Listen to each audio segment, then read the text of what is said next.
The palace clock had barely struck midnight when whispers began to escape through cracks in marble walls. Imagine the scene: a shadowed corridor, the echo of hurried footsteps, and a sealed envelope slipping under a heavy oak door. It wasn't just another night in the monarchy. It was the night the world would learn that Prince William had taken the most ruthless step any heir to the throne could take. He removed his own brother, Prince Harry, from every single royal trust. Stripped, erased, cast out. But here's the shocking question I want you to wrestle with from the very start. What could drive a future king to cut blood ties so completely that the crowd outside didn't weep? They cheered. Have you ever seen betrayal so raw that it turns into celebration? Tonight, that's where we begin. Before we continue, please hit the like button, subscribe to the channel, and turn on the notification bell for updates. This isn't a petty family argument. This isn't brothers fighting over childhood wounds. No, this is the kind of decision that defines dynasties and shakes thrones. The monarchy itself was on the line, and William knew that if he didn't act, the cracks in the crown would become fractures too large to mend. Yet, the more shocking part? This was years in the making, and every step Harry took toward California brought him closer to this exact moment. Think about it. Trust. The very word means faith, confidence, reliance. And within the royal family, trusts don't just mean money. They mean access to power. They mean influence over charities, control of historic estates, and a legacy stretching back centuries. To be cut from them is not just financial ruin. It is symbolic death. Imagine your own sibling standing across from you, pen in hand, ready to erase your name from every page that once promised your future. How would you react? Would you rage? Would you cry? Or would you, like Harry, try to fight back? The middle of this story winds through betrayal, backroom meetings, and a public so hungry for justice they practically sang in the streets when the news broke.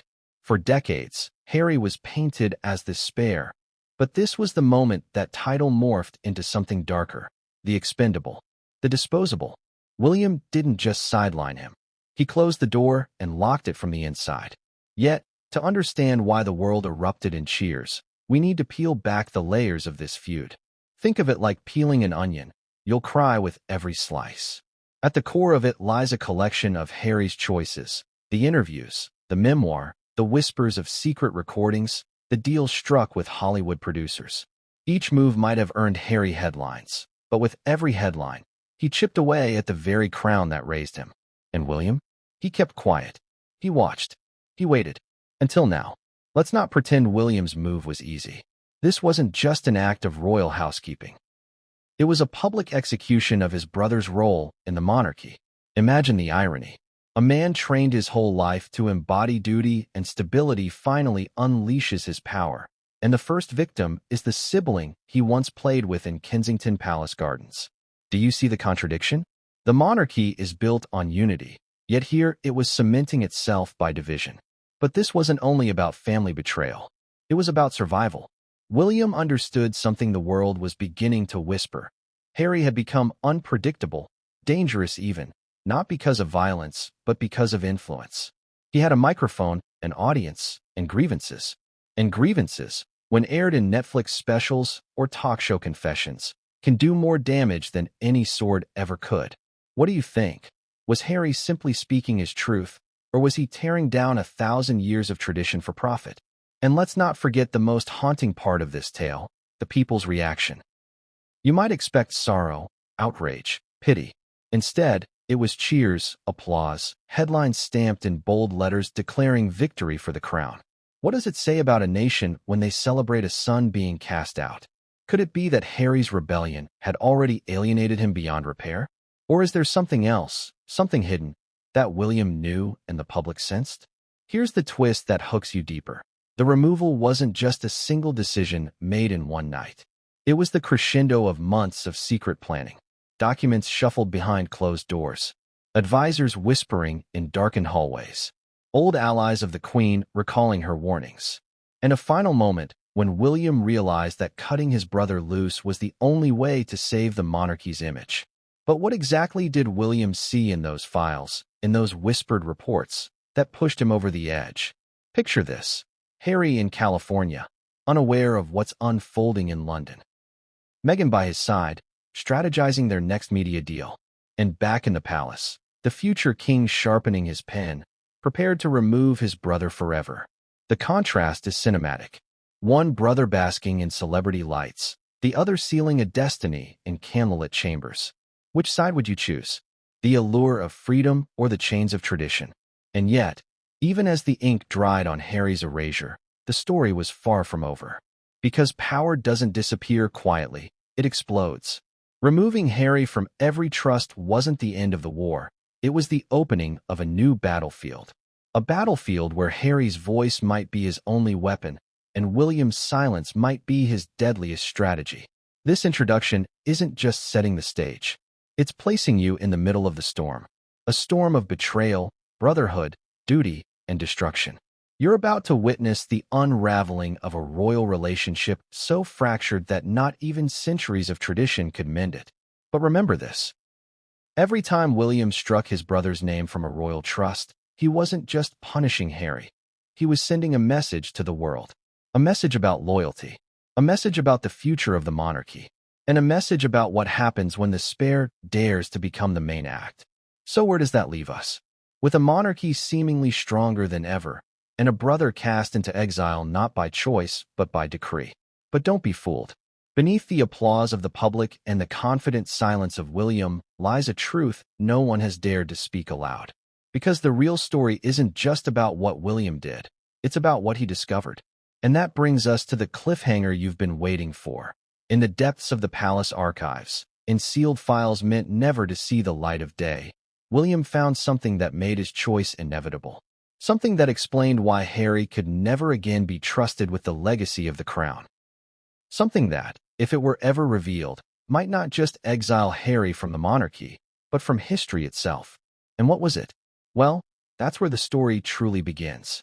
Because what William uncovered wasn't just shocking. It was catastrophic.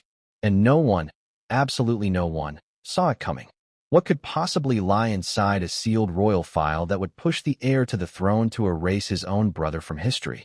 That question lingered like a cold wind over Clarence House, the private residence where Prince William summoned his closest advisors on a night that would forever alter the monarchy. Think about that for a second.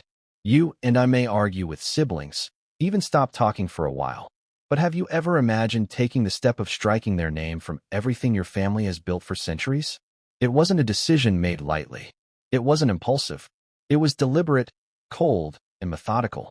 The meeting itself, secret, shrouded in shadows, looked more like the beginning of a political coup than a family conversation. Why Clarence House? Because it was neutral ground. Not Buckingham, where the press could sniff out whispers, and not Kensington, where William's family might be dragged into the fray. No, Clarence House was chosen for a reason: privacy. Silence. Absolute control. The car pulled up late into the night. No flashing lights, no press following. Inside the house, William was already waiting. His demeanor was calm, but his eyes betrayed him. Imagine a man who had rehearsed 1,000 speeches in his mind, knowing the one he was about to give might haunt him forever. This wasn't just about Harry. This was about the crown, the monarchy, and ultimately, the survival of an institution that had endured for over 1,000 years. But here's the contradiction that makes this story even more gripping. William wasn't only the heir that night. He was also a brother. Can you picture the weight of both roles clashing in one man's chest? One part of him screamed loyalty, blood, forgiveness. The other whispered duty, strength, sacrifice. Which would you choose if the future of your family's dynasty rested on your shoulders? The advisors arrived one by one, each of them sworn to secrecy, each of them carrying files that documented years of royal trust activity, financial movements, and coded warnings left behind by the Queen herself. Yes, the late Queen Elizabeth still had a presence in this room. Her words, her letters, her hidden instructions would echo across the mahogany table before the night was through. The meeting began with silence. No introductions. No small talk. William leaned forward, his voice steady but heavy. He spoke of betrayal, not in vague terms, but in painful detail. He listed Harry's offenses. The explosive interviews, the memoir that sold secrets for millions, the Netflix deals that turned private conversations into public content. Each one like a dagger laid on the table, glinting under the light. And then came the shocking moment. William opened a folder stamped with the seal of the crown. Inside were reports, intelligence gathered quietly by palace insiders, pointing to behaviors and decisions Harry had made that went beyond rebellion. Deals struck without disclosure. Meetings held with individuals whose interests were far from aligned with the monarchy. This wasn't just family drama anymore. This was national security. Here's the twist. This was not the first time such a conversation had been held. Advisors whispered that years earlier, the Queen herself had warned of Harry's recklessness. She had reportedly instructed William to watch closely and prepare if necessary. Did she foresee this very night? Did she know her grandson would one day be cut off completely? As the room absorbed the revelations, tension thickened. Imagine sitting there, centuries of tradition behind you, realizing that the bloodline you share with a brother might not outweigh the responsibility you carry to the crown. Would you still hesitate? Or would you do what William did? Draw a line so sharp it left scars no time could heal? One advisor broke the silence, suggesting caution, asking whether such an act would appear vindictive. William's reply was chilling. This is not about me. This is about the monarchy. The people must know the crown cannot be manipulated. Short, punchy, final. And here's where the contradictions mounted even higher. The monarchy is often painted as unshakable, above emotion, above human weakness. Yet here was William, a man torn apart by the dual role of brother and heir, preparing to make the most emotional and human decision imaginable. Isn't it ironic? The very institution built on family loyalty was about to sever its own bloodline. The middle of the meeting became even more surreal. One by one, names of trusts were read aloud. Estates, charities, historic properties that bore the mark of royal generations. Each time Harry's name was mentioned, William quietly said, "Remove him," over and over again. Erased. Do you feel the gravity of that? His own brother's name, spoken only to be stripped away. Let's pause and ask, was this an act of justice or revenge? Was William defending the monarchy from a brother gone rogue? Or was he punishing Harry for daring to step outside the palace walls? The truth might be both. And that's what makes this story so haunting. At one point in the meeting, a letter was produced, handwritten by the Queen. Its contents are said to have made even the steeliest advisors shift uncomfortably in their seats. Though not all of it has been revealed, whispers say it contained a warning. Protect the crown from within. Some believe she was speaking directly about Harry. Others argue it was a general caution. But for William, it was confirmation. A sign that this decision wasn't betrayal, it was duty. By the end of the night, Harry's name was gone from every page that mattered. His connection to the trusts, the legacies, the symbols of power, all erased. And when William finally set down his pen, the silence in the room was deafening. History had been written in that silence. Now, picture this. Outside Clarence House, London slept unaware of the bombshell that had just been dropped within its walls. Harry, thousands of miles away, carried on as if nothing had changed. But at that exact moment, his royal future was already gone. Doesn't it make you wonder, how does a man wake up one morning believing he is a prince of the realm, only to discover the title means nothing anymore? And yet, as the advisors filed out of Clarence House, one lingering question remained. One advisor asked William, "Shall we inform your father?" William's answer? A pause. A hesitation. And then, softly, "Not yet. Why wait? Why keep King Charles in the dark about a decision of such magnitude?" What did William fear? That Charles would intervene.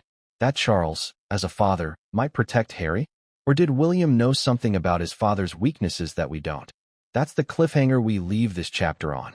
Because the truth is, William's secrecy wasn't just about protecting the monarchy. It was about outmaneuvering even his own father. And that decision would open a new door, one that no one inside Clarence House was prepared to walk through. What happens when the past you thought you buried comes back to life with more weight than ever before? That's exactly what Prince Harry faced as William and his advisors dug deeper into years of wounds, scandals, and whispered betrayals. You see, it wasn't only Harry's current behavior that drove William to act. It was the long trail of transgressions stretching behind him like shadows.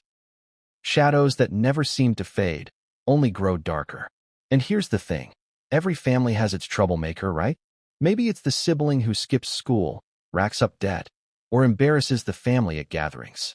But when your family happens to sit on a 1,000-year-old throne, those mistakes aren't just awkward, they're catastrophic. They echo in newspapers. They ricochet through parliaments. They can destabilize entire nations. And Harry, whether knowingly or recklessly, had left a trail of these echoes for years. The meeting at Clarence House may have sealed Harry's fate, but it was fueled by history. Advisors didn't just look at his recent memoir or interviews. They turned the clock back. Remember Las Vegas? The infamous photos of Harry in that hotel room, splashed across tabloids worldwide? The palace scrambled, humiliated, spinning stories about a youthful lapse. But behind closed doors, it wasn't just embarrassment, it was a warning sign. A glimpse of the reckless streak that would one day spiral out of control. But even earlier than that, Harry's reputation was shaky. Stories of drunken escapades, controversial comments, and clashes with royal protocol painted a picture of a man uncomfortable in his own role. The spare carried the burden of being second best, and instead of embracing it, he fought against it, often in destructive ways. Have you ever known someone who self-sabotages because they hate the hand life dealt them? That was Harry, and William had been forced to watch it unfold for decades. Still, scandalous nights out or regrettable words could have been forgiven. What couldn't be ignored were the choices Harry made when he should have protected the crown. His marriage to Meghan didn't just bring a new face into the family, it brought an entirely new approach. One rooted not in tradition, but in branding, influence, media. And while Meghan may have been the spark, Harry was the one pouring fuel on the fire. Think about the Oprah interview. 2 hours of revelations that cracked the monarchy's image like a hammer on glass. Claims of racism, neglect, cruelty. William and the palace scrambled, issuing carefully worded statements, but the damage was done. Millions around the world believed Harry's version of events. But here's the contradiction. While Harry saw it as truth-telling, William and the institution saw it as betrayal. Which side do you believe? Was Harry courageous, or was he careless with the weight of his words? And then came the memoir. Page after page, Harry unspooled private conversations, childhood rivalries, even intimate details about his frostbitten body that left readers shocked. The contradictions ran deep. He demanded privacy, yet published every detail. He longed for reconciliation, yet set fire to every bridge. And perhaps most damning of all, he made millions doing it.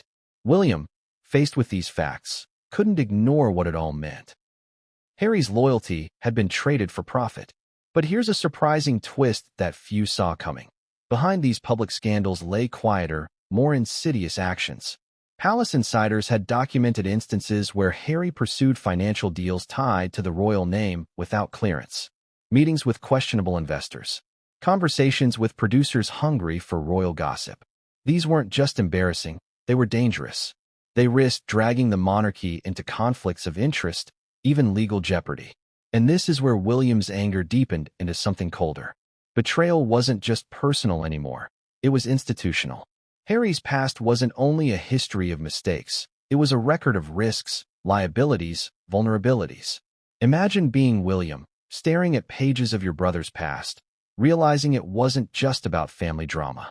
It was about national trust. Would you still hesitate to cut ties?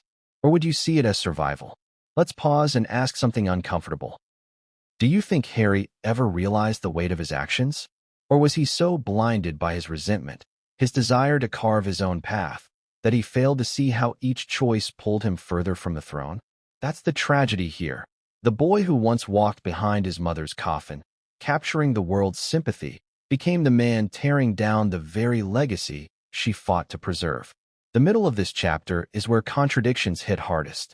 Harry had often portrayed himself as the victim, the overlooked spare, the man crushed by duty while his brother enjoyed privilege.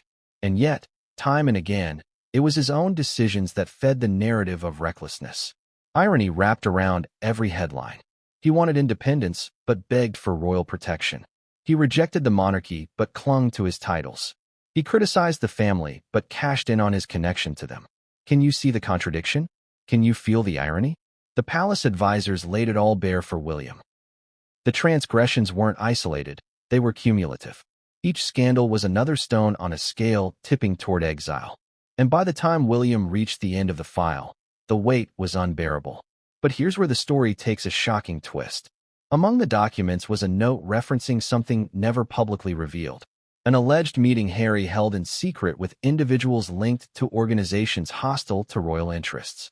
The details remain murky, deliberately buried, but the implication was clear. Harry's recklessness had crossed into dangerous territory, not just embarrassing the crown, but potentially undermining it. William sat in silence as this was read aloud. His face betrayed nothing, but those in the room later described an air of finality. It was no longer a question of if Harry should be removed. It was a question of how soon.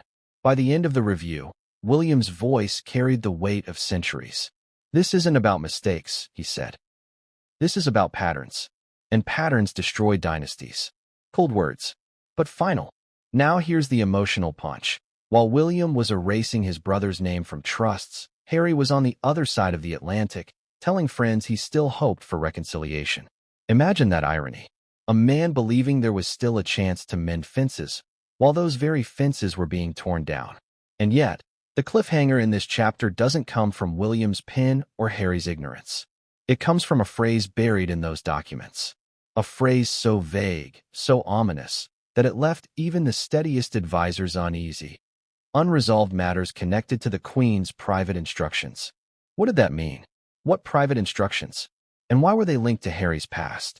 That mystery would lead straight into the next chapter, where the voice of the late Queen herself still lingered in letters and sealed envelopes. Instructions that may have been her final attempt to protect the monarchy from within, even if it meant casting out her own grandson. What if I told you that the late Queen Elizabeth II, even in her final days, left behind more than just memories, ceremonies, and traditions? What if she left a trail of whispered instructions, private notes, and sealed documents that would one day become the very knife used to sever her grandson from the royal family forever? That's where this story turns from shocking to chilling. Because the monarchy isn't only built on public rituals, it's built on secrets. And the Queen, known for her silence, may have spoken louder than ever through her final, unheard instructions.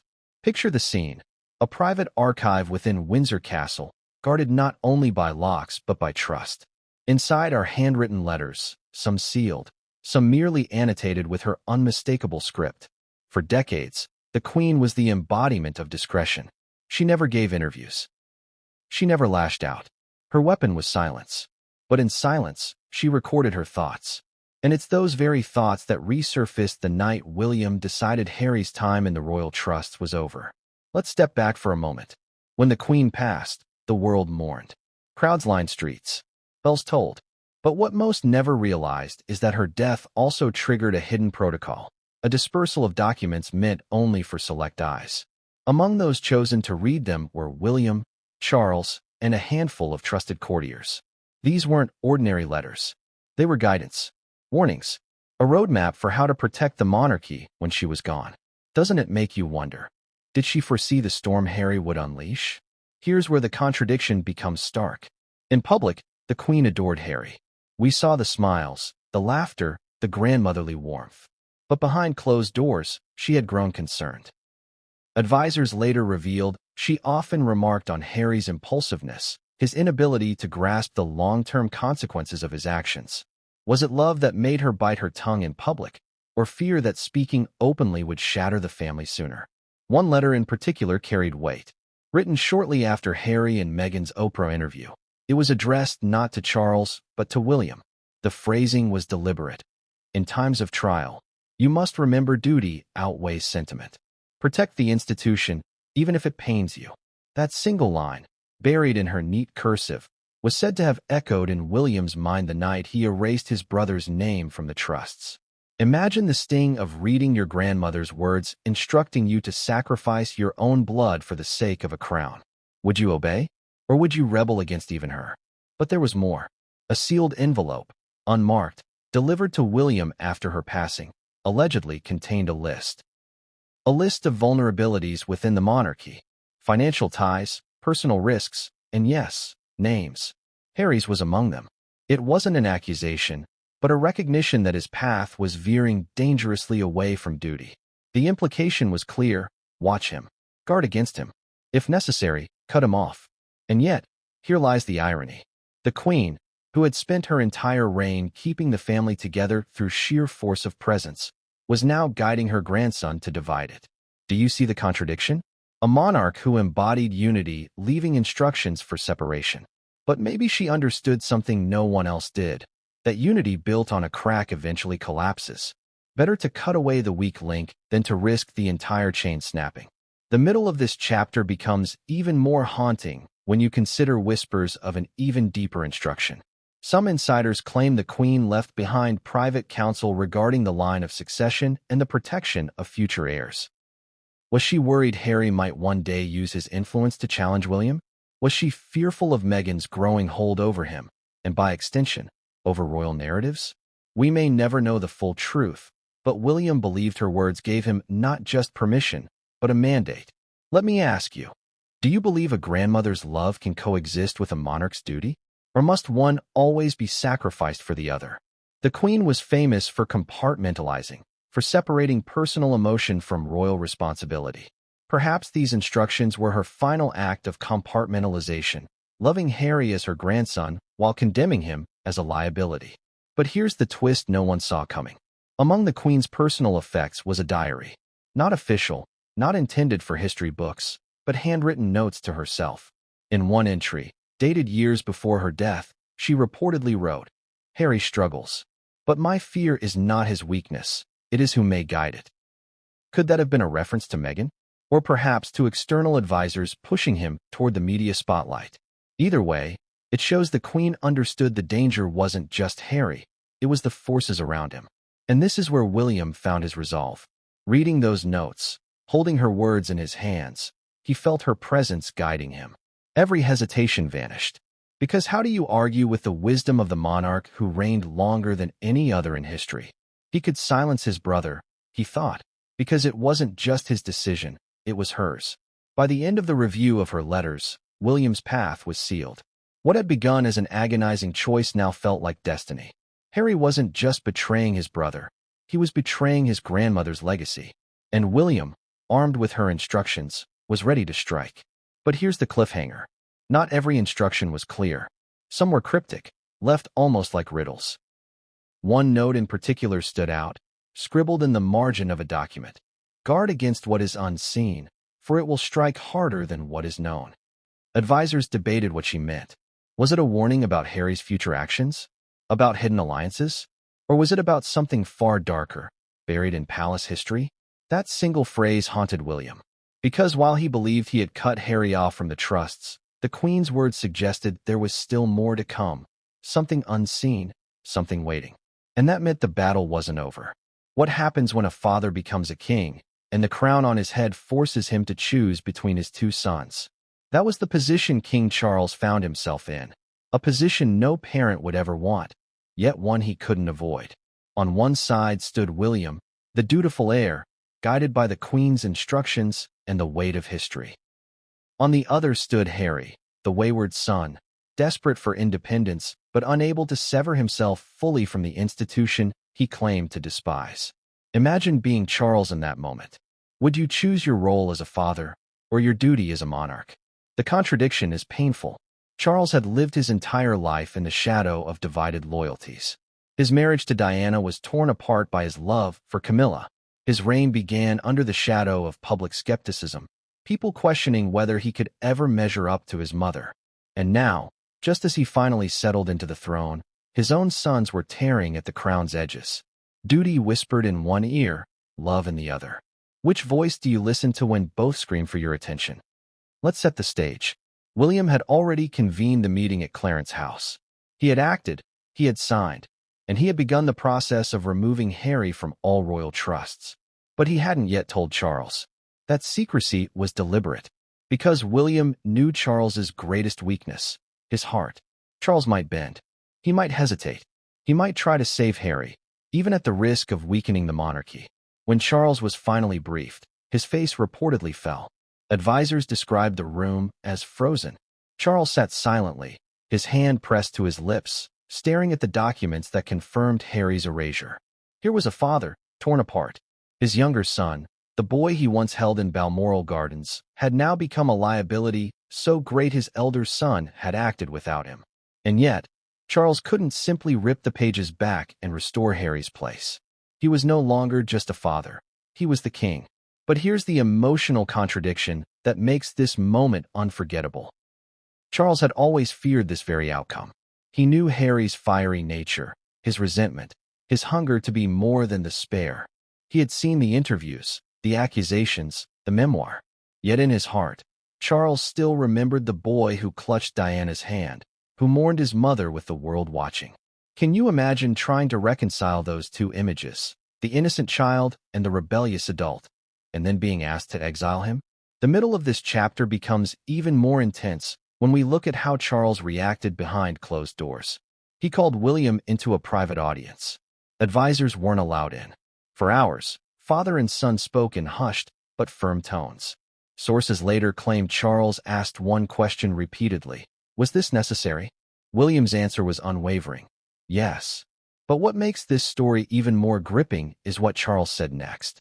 He reportedly whispered, "You have your mother's fire," a phrase loaded with history. Diana had been the one to push back against the monarchy's rigid rules, to speak her truth regardless of protocol. And now William was channeling that same fire, but in service of the crown, not rebellion against it. Isn't that ironic? Diana's spirit living on, but split between her sons, one using it to fight against the monarchy, the other to fortify it. Here's where the twist emerges. Charles didn't immediately oppose William's decision. Instead, he hesitated. Not because he disagreed with the logic, but because he feared the consequences. Cutting Harry out completely would make reconciliation nearly impossible. It would paint the monarchy as ruthless, cold, unyielding. And Charles, ever aware of public opinion, worried how history would judge him as a father. Yet even in his hesitation, there was silence. Charles didn't overturn William's move. He didn't storm out of the room. He didn't order Harry restored. He simply waited. And in monarchy, silence is sometimes the loudest decision of all. But let's pause and ask a direct question.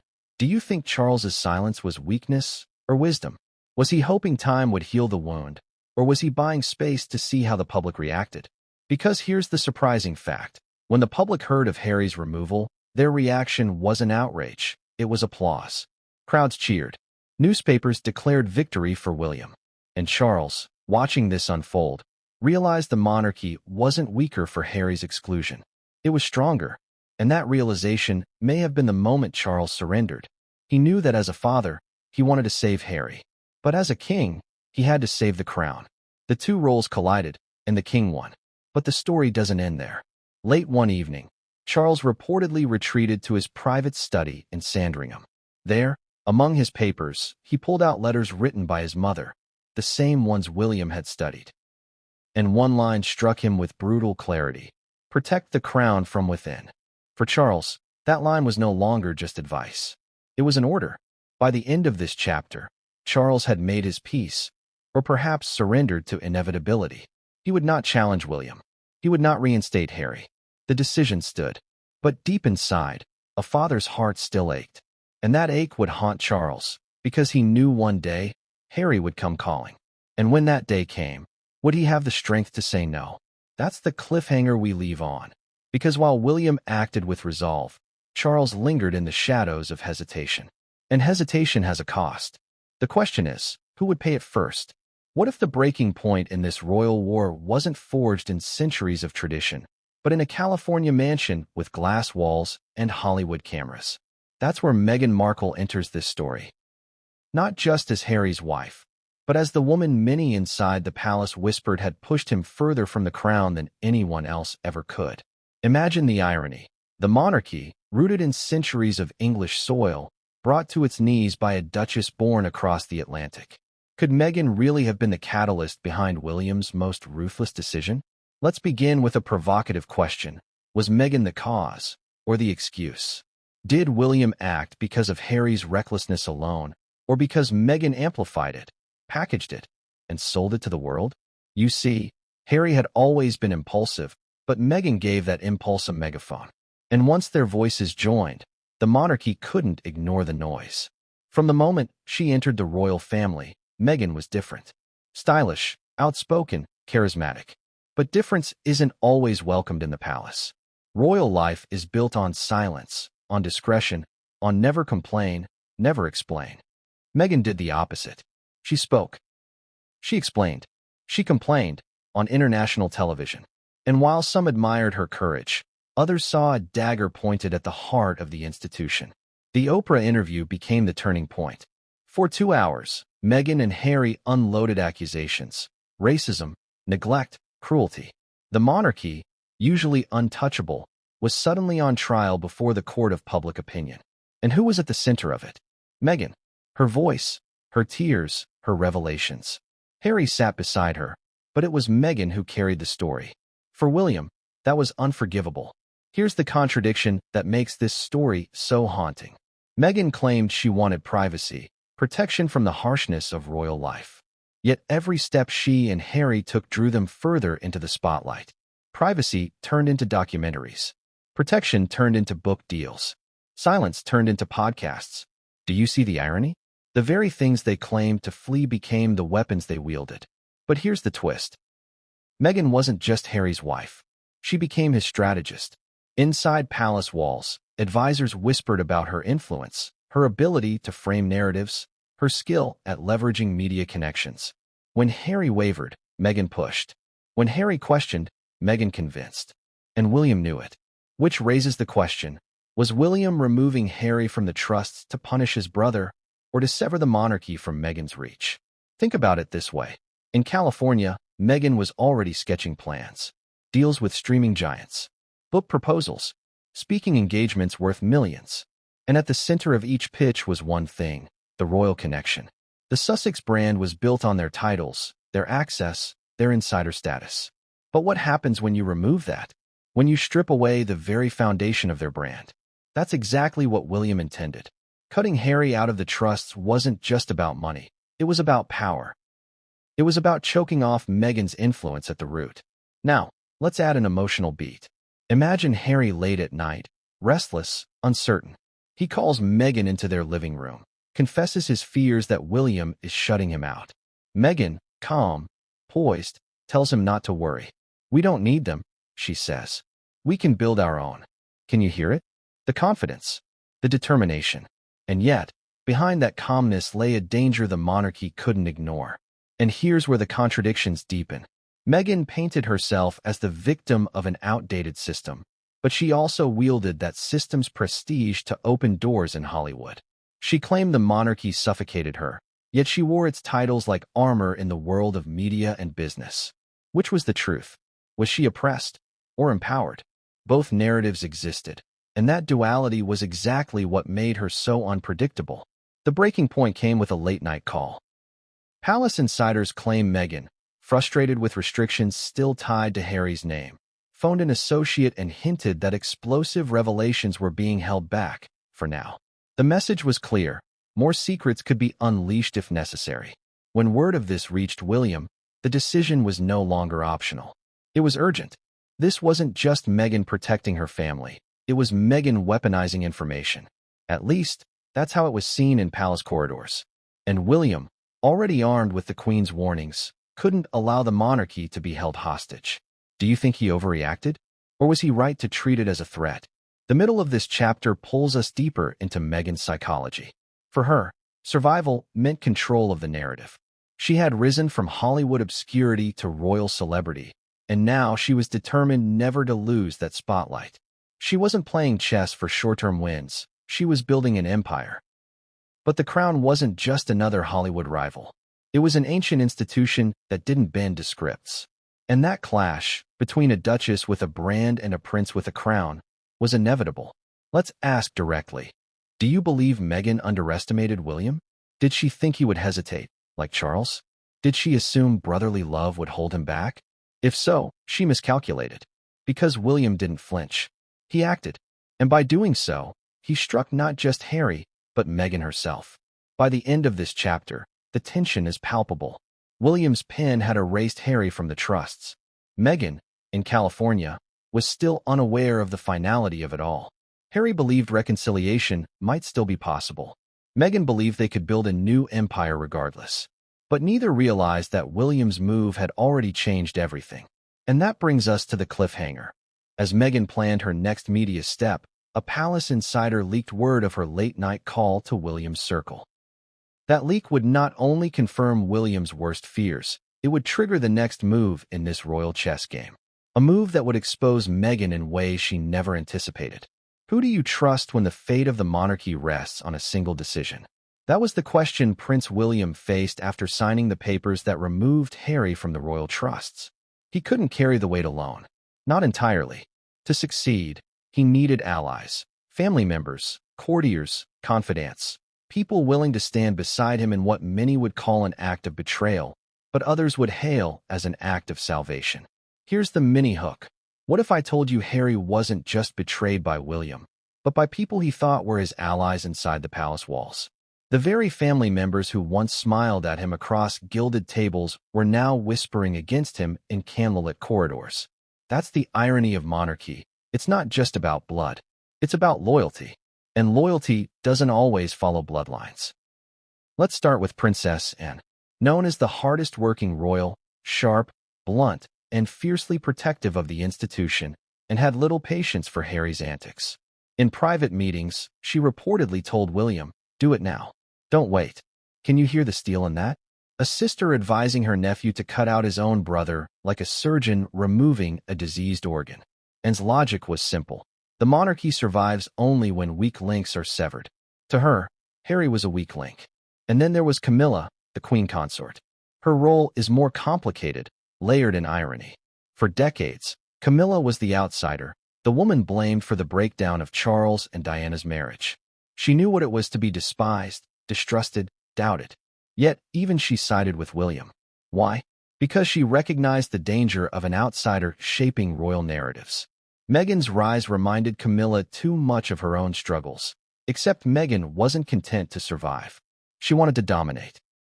Camilla, ever pragmatic, threw her weight behind William's decision. Not out of spite for Harry, but out of fear for the monarchy's image. Prince Edward and Sophie, the Duke and Duchess of Edinburgh, played quieter roles. But behind the scenes, Sophie in particular made her feelings clear. She had welcomed Meghan once, but when Meghan rejected palace guidance and sought Hollywood's embrace, Sophie withdrew. "She doesn't want to be part of us," Sophie allegedly said. Those words, passed along in whispers, added to the case against Harry. Here's where it gets even more surprising. Even staff members, those invisible hands that run the palace machine, turned against Harry. Courtiers who once managed his diary, who once arranged his travels, now quietly warned William about his growing unpredictability. They spoke of late-night calls, erratic demands, strange new business inquiries. In an institution where loyalty of staff is paramount, those whispers carried weight. But let's not pretend this was unanimous.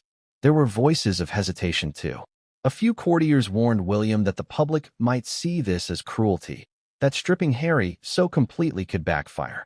Yet William's allies, and Camilla, Sophie, outshouted them. This wasn't about appearing kind. It was about appearing strong. And in monarchy, strength is survival.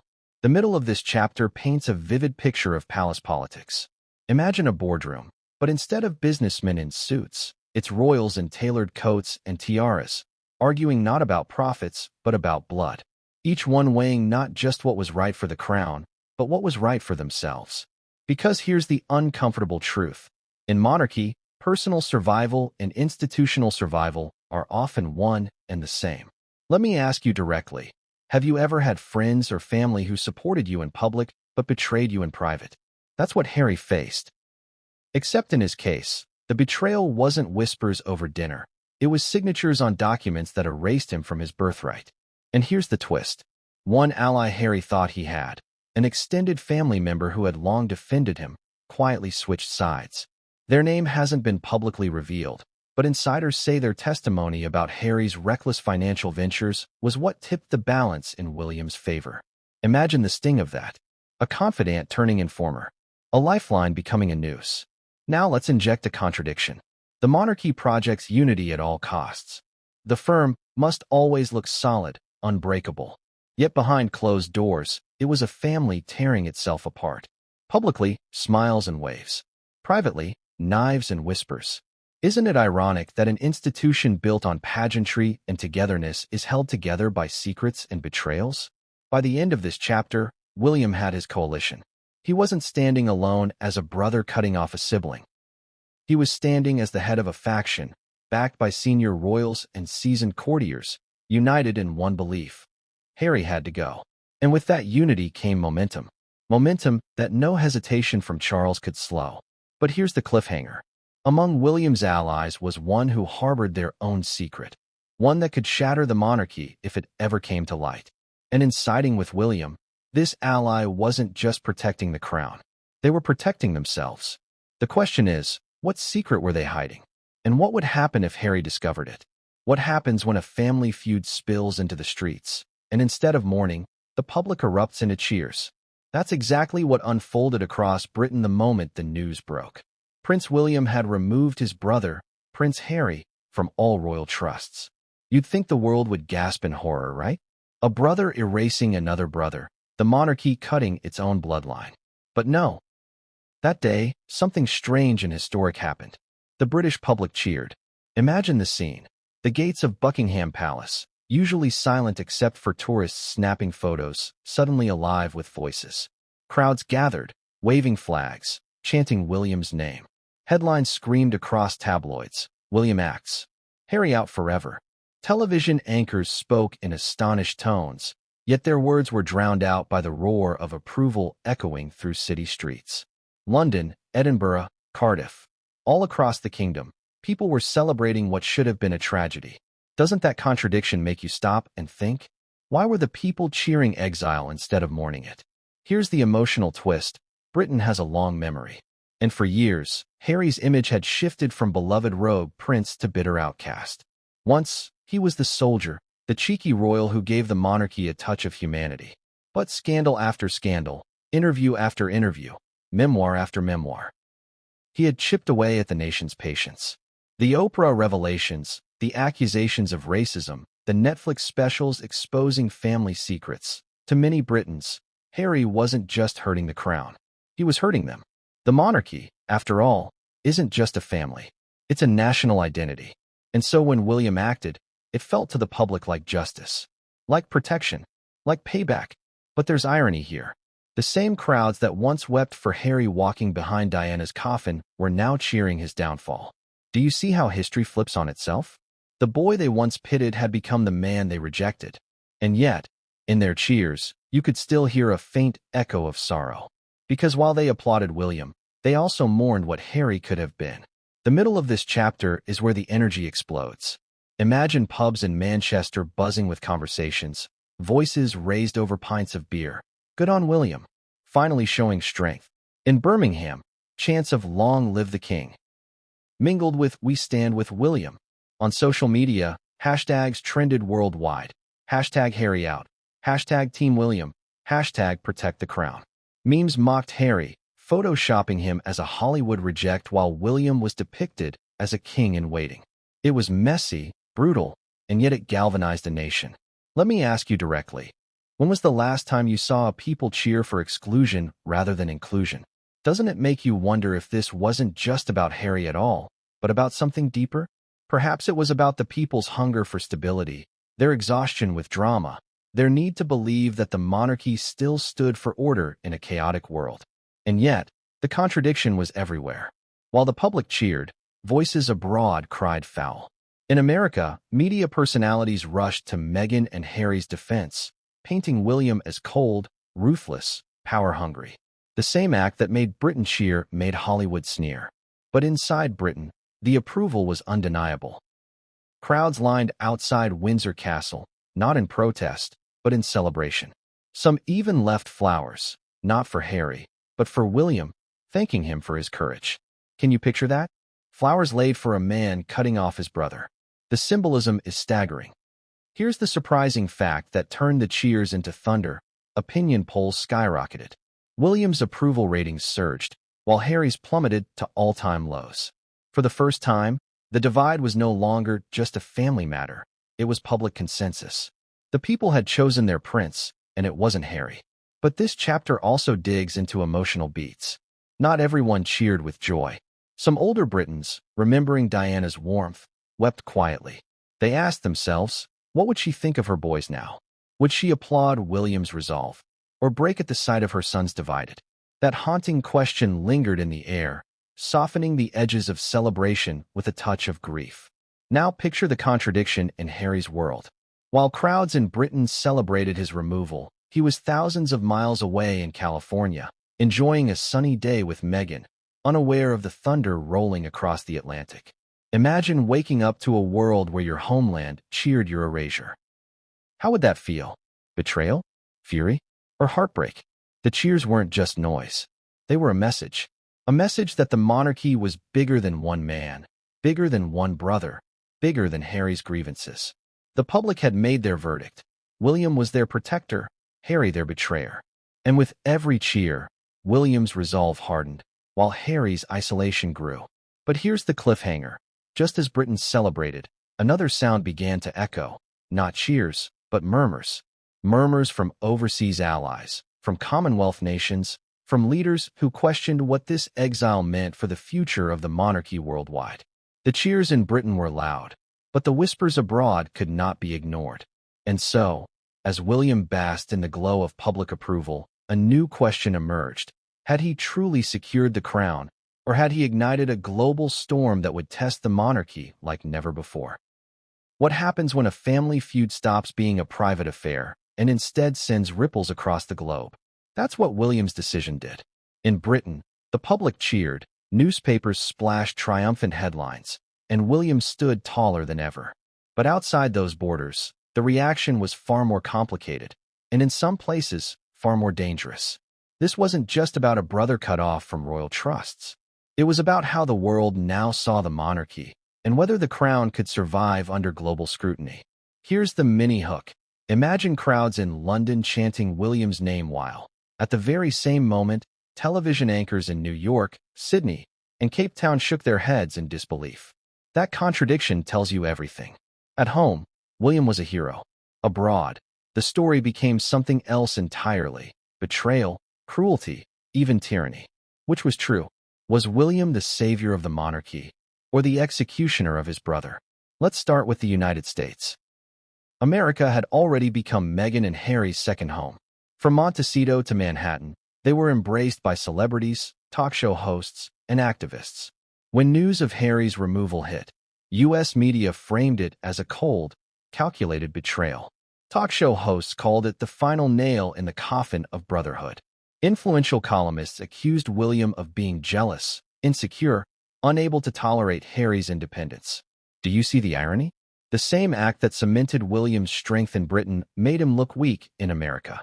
But here's where the emotional punch lands. Harry and Meghan's allies in Hollywood used the news to rally sympathy. Fundraisers, podcasts, interviews, all painted Harry as a victim of an outdated, ruthless institution. Oprah herself reportedly commented privately that William's move proved everything Harry had claimed. In the court of American opinion, Harry wasn't erased. He was reborn as the underdog. And America loves an underdog. Meanwhile, in the Commonwealth, reactions were mixed and often tense. In Canada, where the monarchy's role is already debated, critics pounced. Why should we pledge loyalty to an institution that exiles its own? One politician asked on national television. In Australia, Republican voices grew louder, arguing this was the perfect time to cut ties with the crown altogether. And in parts of Africa and the Caribbean, William's act reignited long-standing resentment, with protesters calling the monarchy not just outdated, but heartless.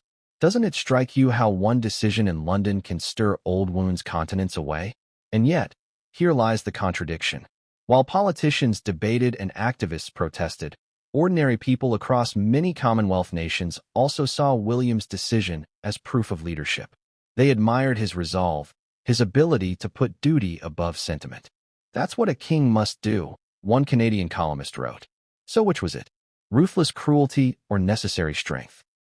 The answer depended on where you stood, literally and politically. The middle of this chapter brings us to Europe. In Paris, headlines were skeptical. In Berlin, commentators compared William's firmness to Charles's hesitation, painting a portrait of a monarchy divided even at the top. In Spain and the Netherlands, royal watchers wondered aloud. If William could exile his brother, what would stop him from reshaping the monarchy even further? Was this the birth of a modern king, or the rise of a dangerous autocrat? But let's not forget the most powerful player of all, the global press. For weeks, tabloids and broadsheets clashed in headlines. One day, William was praised as a visionary leader. The next, he was condemned as a heartless tyrant.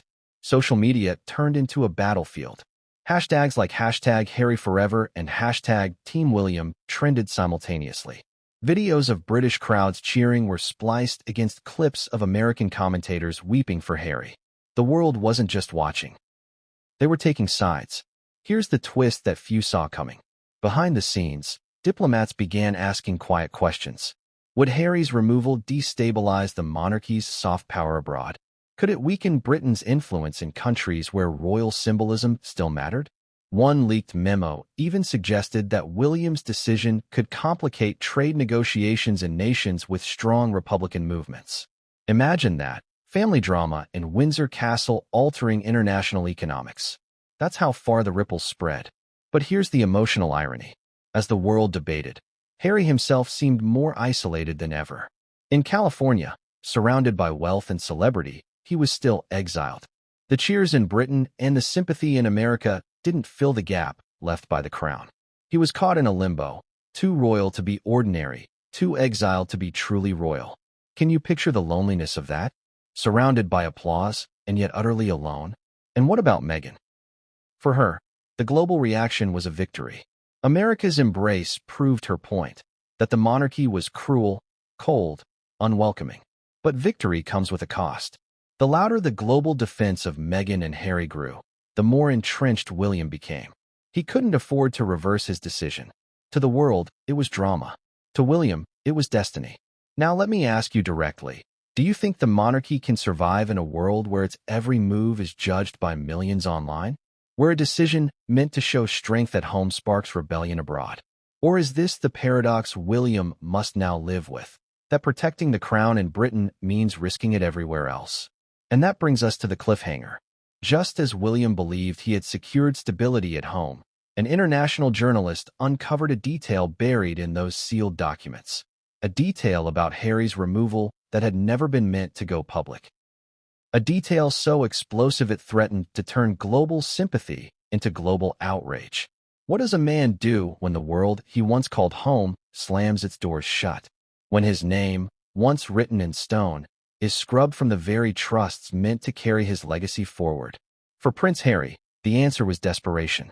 The removal wasn't just a financial blow, it was an existential one. He wasn't just cut out of the monarchy, he was cut out of history. And desperation, when it grips someone already bruised and angry, often leads to rash moves. This is where Harry's counterattack began. Let's open with a hook. Imagine waking up in sunny California, scrolling your phone, and realizing that while you were sleeping, your own brother had erased you from centuries of legacy. Would you stay silent? Would you accept it? Or would you fight back with everything you had? Harry chose the latter. But the irony is striking. The very weapons Harry reached for were the same ones that had brought him to this point. Media, memoirs, interviews, and deals. He had been exiled for speaking too much, and yet his first response was to speak louder. Doesn't that contradiction tell you everything about where his head was? His team quickly assembled.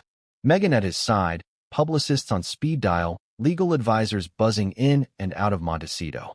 The mood inside their mansion was frantic but determined. "We'll tell our truth," Meghan reportedly told him. "They can't silence us." Those words became the battle cry.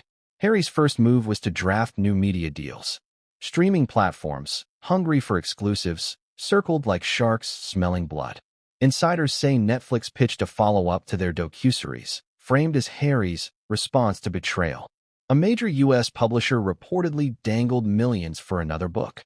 This time not about Harry's past, but about the monarchy's decision to cut him out.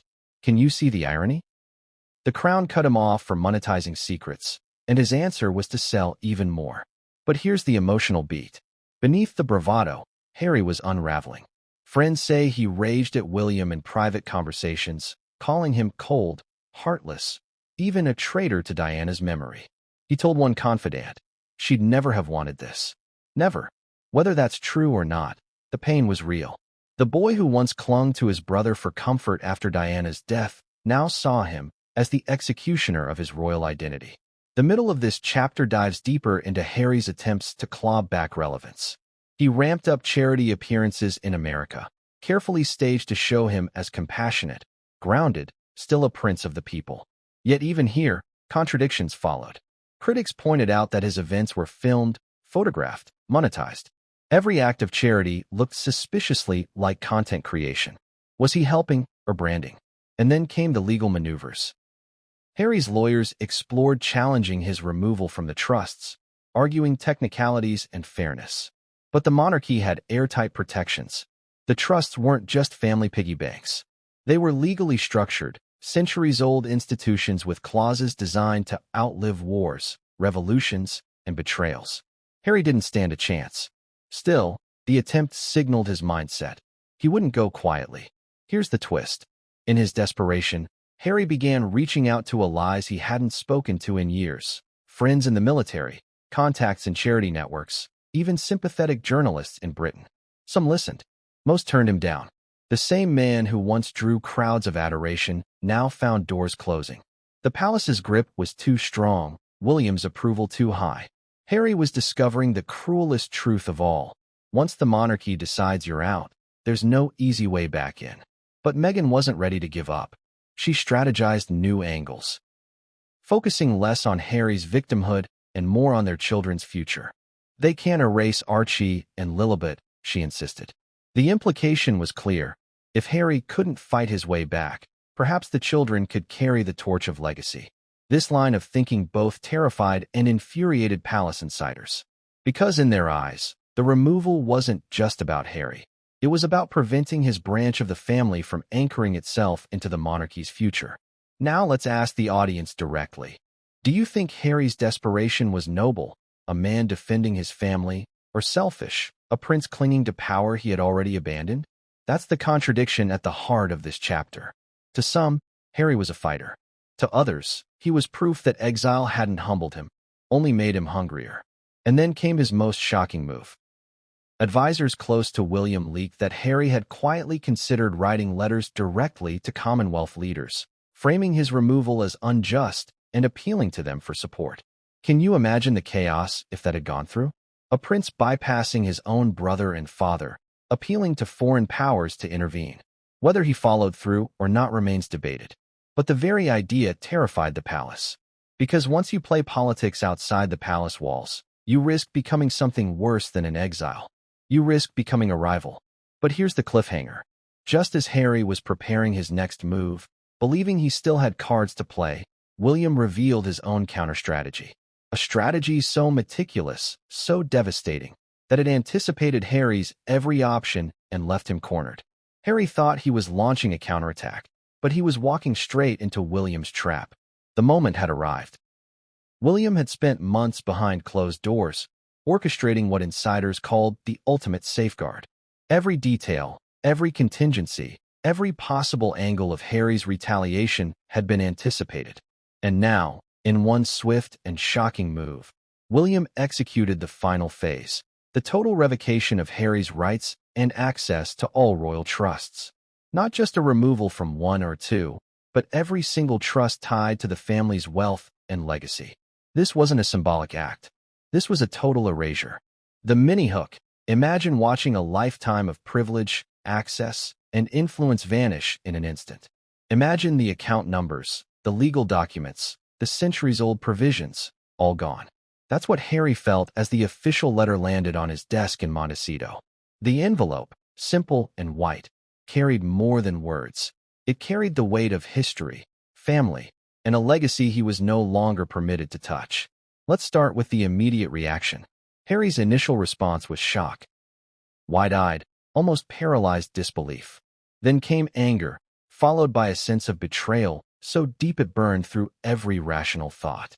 Sources claim he slammed the letter down, pacing, muttering under his breath about injustice, about betrayal, about the brother who had once been his closest confidant. For the first time in public, Harry seemed truly untethered. as if the palace's removal had stripped not just his privileges but a part of his identity. And Meghan was by his side, as she always was, though her own reactions were mixed. On one hand, she felt vindicated. William had underestimated her influence, underestimated the power of the Sussexes' global brand. On the other, she feared what this would do to Harry emotionally. One insider noted, "She's always been strategic." She knew the letter would hit hard, but even she hadn't fully prepared him for the totality of William's move. Let's talk about Britain. News broke on a Wednesday morning, and the reaction was seismic. Crowds outside Buckingham Palace cheered, waving Union Jack flags, chanting William's name. Newspaper headlines roared across London. The monarchy secures its future. William, strong, unyielding, respected. Harry cut off forever. To many, William was the hero, the protector of the monarchy against a prince who had grown too independent, too Americanized, too uncontrollable. But here's where contradictions emerge. While public cheers dominated the streets of London, the airwaves told a more complicated story. British tabloids were quick to frame Harry as the tragic figure, prince without a place, exiled forever, the fall of the youngest son. One columnist asked pointedly, "Is a monarchy that exiles its own a monarchy or a fortress of fear?" This duality, cheers in the streets, criticism in print, mirrored the global divide over the Sussexes' story. The middle section dives into the global repercussions. In the United States, where Harry and Meghan had built their sanctuary and their brand, reactions were immediate and furious. Talk shows, podcasts, and social media exploded with commentary. Some framed William's action as ruthless, tyrannical even, while others debated whether Harry's own decisions had brought this fate upon himself. America, the kingdom of second chances, was not willing to accept that a royal could be entirely erased. Then there's the financial angle, and this is where it gets astonishing. The trusts contained assets in the hundreds of millions, including properties, investments, and long-term income streams meant to support not just Harry, but generations of Sussex heirs. With the revocation, Harry lost access to not just immediate wealth, but the entire mechanism of generational security. Experts predict that even with Hollywood deals, book contracts, and streaming revenue, the Sussexes could not replicate what they lost in terms of financial stability. The palace, as calculated by William, had ensured that Harry could not leverage his royal identity to rebuild the fortune he had been stripped of. But the emotional stakes were higher than the financial ones. For Harry, this wasn't just a monetary loss. It was the ultimate statement. You are no longer part of this family, at least in the eyes of those who control the legacy. It wasn't just about money. It was about power, history, and the ultimate authority William wielded as the future king. The symbolism hit Harry like a punch to the gut.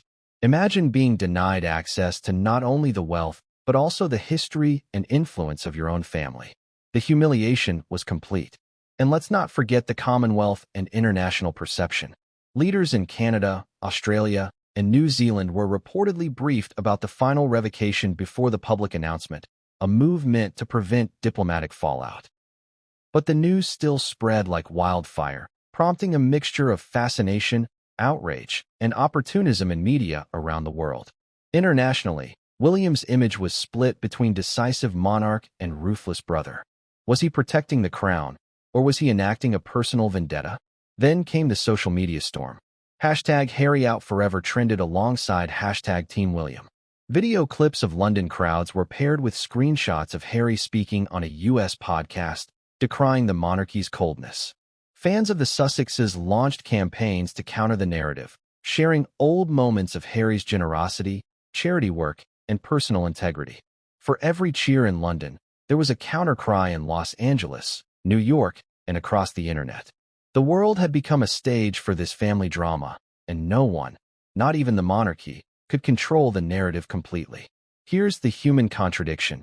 Harry's removal had been calculated to prevent chaos, but chaos erupted anyway. The monarchy had sought to protect its image, yet the move fueled unprecedented global attention, debates, and scrutiny. William had acted decisively, but the consequences were far-reaching and unpredictable. It was a gamble, a move intended to cement stability that instead created a new kind of instability. And here's the twist that sets up the cliffhanger. Just days after the revocation, sources revealed that Harry had quietly taken legal action against one of the trust administrators.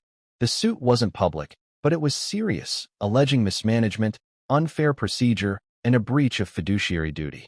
Harry, cornered and desperate, had found a crack in the armor of the